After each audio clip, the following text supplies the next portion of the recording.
روشن کن.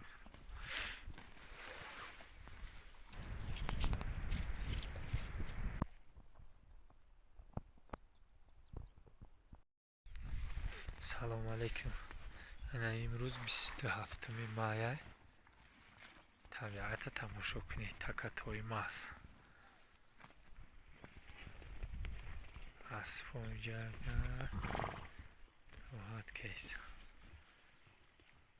تا چیزی میتوه چی بدنشون اومدن سگوشن گرگوشن کن. طبیعت تماشا کنید. چه خنکی جوایده وطنایده جا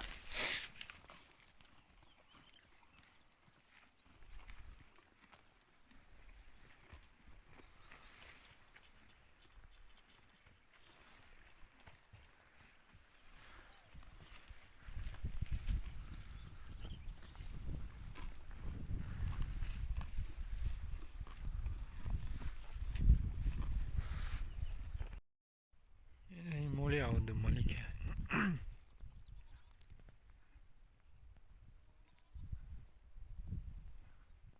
مولشون قطعا کشتم مالیسته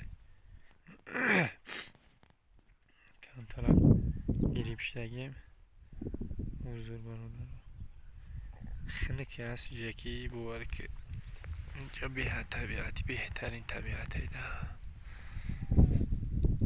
هرکی سایم دویم سالقینه مولاقیم جمعه هرکی دوام بیست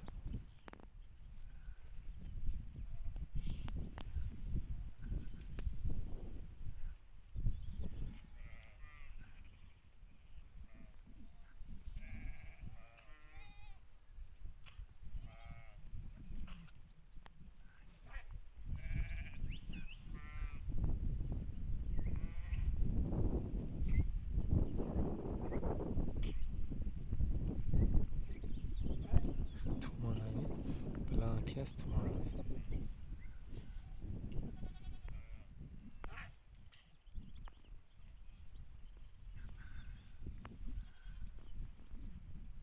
محکم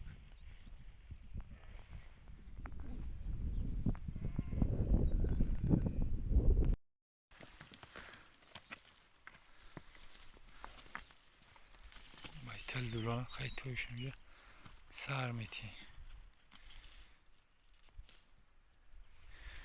یه تکتوی ماست میگن ترموش و زیرا ماست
Usta TV امید میشه